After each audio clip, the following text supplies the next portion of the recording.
آپ بچوں کو دعائیں بھی دیتے تھے. ہمیں بھی اپنے بچوں کے لیے خوب خوب دعائیں کرنی چاہیے, اپنے شاگردوں کے لیے دعائیں کرنی چاہیے, ان کے ساتھ شفقت کرنی چاہیے. ابن عباس کہتے ہیں کہ رسول اللہ صلی اللہ علیہ وسلم نے ایک مرتبہ اپنا ہاتھ میرے کندھے پر رکھا اور فرمایا اللہم فقہہ فی الدین وعلمہ التأویل, اے اللہ اسے دین کی سمجھ عطا کر اور اس کو کتاب کی تعویل یعنی تفسیر کا علم عطا کر. اور وہ واقعی ان کی دعا قبول ہوئی اور وہ مفسر قرآن بنے. بچوں کو آپ کے پاس باقاعدہ لایا جاتا تھا اور آپ ان کے لیے برکت کی دعا دیتے تھے. حضرت انس رضی اللہ عنہ کو نبی صلی اللہ علیہ وسلم نے جو برکت کی دعا دی کہ مال میں اور اولاد میں اور رزق میں برکت ہو, تو ان کا باغ جو تھا سال میں 2 بار پھل لایا کرتا, اور یعنی کہ 100 سے زیادہ بچے انہوں نے خود اپنی زندگی میں بچے اور بچوں کے بچے دیکھے تھے, اور ان کی زندگی بھی بہت لمبی ہوئی تھی. تو یہ رسول اللہ صلی اللہ علیہ وسلم کی دعا کا نتیجہ تھا. تو کوشش, صبر اور دعا یہ ہتھیار ہیں بچوں کی تربیت کے, چاہے استاد ہوں یا والدین ہوں. اگر چھوٹے بچے ہیں تو آپ ان کو دعائیں, ان کا ترجمہ سکھاتے ہوئے توحید سکھا سکتے ہیں. اس کے علاوہ ان کو کہانیاں سنائے پیغمبروں کی, کیونکہ ہر پیغمبر توحید ہی کے لیے بھیجا گیا تھا, ایک اللہ کی عبادت کے لیے. اور پھر کس طرح ان کی قوم جو تھی وہ نہیں مانی تو ان کے ساتھ کیا ہوا. یہ پیغمبروں کے قصے جو ہیں یہ بہترین تربیت کرتے ہیں. پھر صحابہ کے قصے جو ہیں. یاد رکھیے جب تک ماں باپ اپنا رول نہیں پلے کریں گے بچوں کی تربیت نہیں ہو سکتی. یعنی استاد بھی کرے گا لیکن سب سے اہم ذمہ داری خود ماں باپ ہی کی ہوتی ہے. آپ کا لیکچر سنا تھا, اس میں آپ نے ایک چیز اور بھی ایڈ کی تھی کہ بچے کہتے ہیں کہ اب انسٹاگرام, فیس بک, تو you should be more than smart. اتنی مصروفیت کے باوجود میں ہر اس چیز پہ گئی جس پہ میرا بیٹا گیا, کہ وہ اس نے فیس بک بنائی میں نے بھی بنا لی, کیونکہ میں نے اس کو دیکھنا تھا یہ کر کیا رہا ہے. وہ انسٹاگرام پہ گیا, میں نے انسٹاگرام بنا لی, میں نے اسی سے بنا, میں نے کہا مجھے بنا کے دو, اور پھر سیکھا بھی. بلکہ اسکول کے بچوں نے انسٹاگرام پہ کچھ کیا تو میں نے ان کو فالو شروع کر دیا. اگلے دن میں نے دیکھا کہ انہوں نے میرے نام پہ سرکل لگا کے اس کو پوسٹ کیا ہوا, کیونکہ بچوں کے اندر ٹیلنٹ بھی بہت ہوتا ہے اور ان کو خوشی بھی ہوتی ہے کہ یعنی ماں باپ جو ہیں وہ ہماری سرگرمیوں سے واقف ہیں. تو یہ ہے کہ کبھی یہ ظاہر نہ کریں کہ مجھے نہیں آتا, آپ یہ کہیں کہ میں نے سیکھنا ہے, مجھے بھی چاہیے, اور خوشی سے پھر دکھاتے ہیں اور شیئر بھی پھر کرتے ہیں, کیونکہ ان کے نزدیک تو کارنامہ یہی ہے. یہ چند چیزیں جو کر کے وہ سمجھتے ہیں کہ ہم نے بہت کچھ کر لیا, تو اس میں جو ٹھیک ہو اس کے اپریشیٹ کرے, جو ٹھیک نہ ہو. انٹرسٹ لے رہی ہیں مجھ میں, میرے کاموں میں انٹرسٹ لے رہی ہیں, اور آنےسٹ فیڈ بیک دینی چاہیے.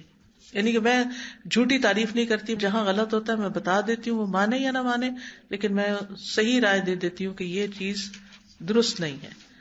اور جب بچے بڑے ہو جاتے ہیں نا, پھر بہت زیادہ امپوز بھی نہیں آپ کر سکتے, پھر آپ کو تھوڑا سا اگنور بھی کرنا پڑتا ہے. جو بچے جوائنٹ فیملی سسٹم میں رہتے ہیں ان کی تربیت بہت کرتا ہوں, تو باقی بچوں کی آپ شروع کر دیں نا, یعنی بجائے اس کے کہ باقی لوگ آپ کے بچے کی کریں, آپ اپنے کی بھی کریں اور ان سب کی بھی کریں. اتنا اچھا موقع ہے, اتنے سارے بچے آپ کو اکٹھے مل گئے اور ان کی آپ کلاس لگا لیں. جی ٹھیک ہے, لیکن یہ کہ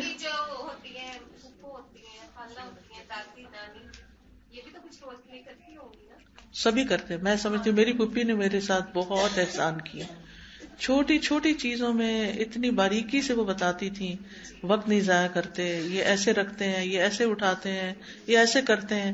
میں سمجھتی ہوں کہ ان کا میری زندگی میں بہت بڑا حصہ ہے. وہ بہت چھوٹی تھی بیوہ ہو کر, ہمارے گھر میں رہی ساری زندگی, تو الحمدللہ انہوں نے سکھایا بھی. ہمارے لیے تو بہت بڑی نعمت تھی, کیونکہ امی مصروف ہوتی تھی, اتنا وقت ان کے پاس نہیں ہوتا تھا. امی نے بھی سکھایا, لیکن یہ کہ ان کا بہت بڑا رول ہے. تو اس لیے اگر کسی کو جوائنٹ فیملی میں رہنا کا موقع ہو تو وہ یہ نہ سوچے کہ یہ ان کے بچوں کے لیے ٹھیک نہیں.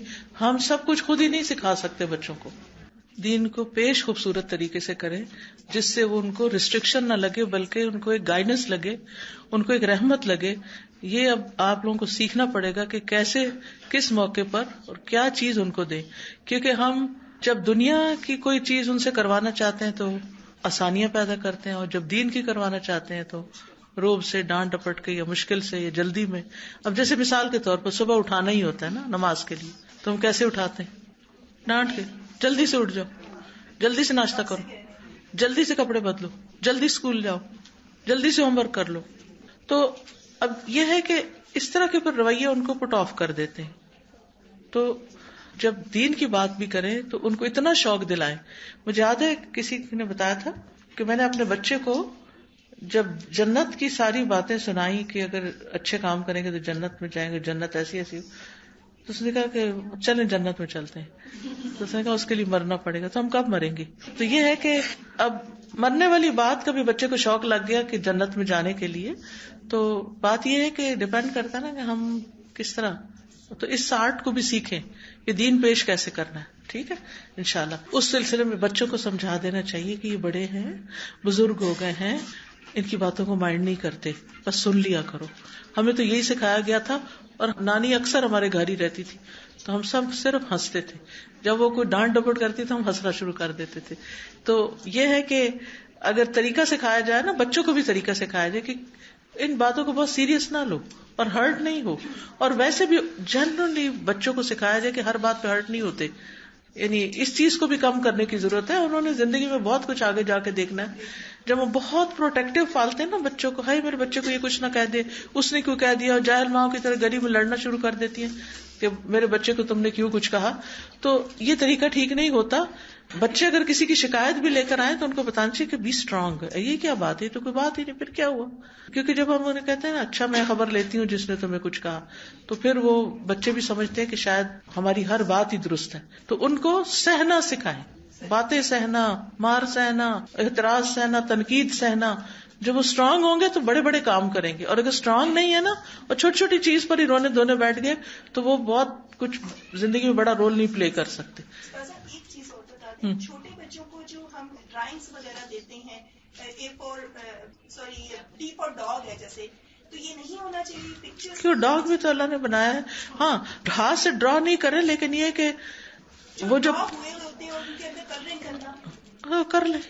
اب یہ تو ایک سسٹم ہے نا بنا ہوا. میں تھی تو وہاں پہ بچوں کے, چھوٹے بچوں کی وہ ڈرائنگ کر کے ہم دیتے تو وہ ہم تو کورل ڈرا پہ ڈرا کرتے تھے اس کو, تو وہ ڈرائنگ خود نہیں کرنا چاہیے ڈرا. جو بنی بنائی چیزیں وہ خود ڈرا نہیں کریں. اور ویسے بھی یہ کہ ڈرا کر کے کتا سے کھانا, وہ تو گلی گلی پھر رہے ہیں, ان کو نیچرل طریقے سے بھی سکھائیں. نہیں, ایک مثال ہے جی, آپ کی بات درست ہے.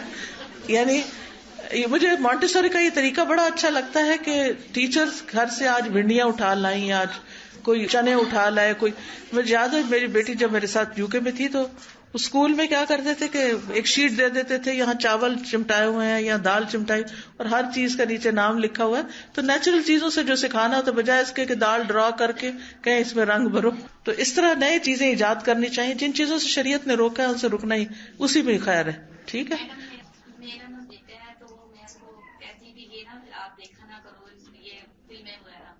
یہ دیکھتا ہے, میں اس کو کسی بات دین کی طرف لاتی ہوں, نماز کی طرف لاتی ہوں, تو وہ میری بات نہیں مانتا. میرا کہنا نماز سے پہلے نا ایمان کی طرف لائیں, دین کی محبت اس کے اندر ڈالیں, کیونکہ ہم نماز سے شروع کرتے ہیں تو ان کو سمجھ نہیں آتی نماز کیوں پڑھے.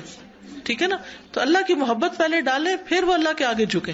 جزاکم اللہ خیرا. سبحانک اللہم و بحمدک, اشہد ان لا الہ الا انت, استغفرک و اتوب الیک. السلام علیکم و رحمۃ اللہ وبرکاتہ.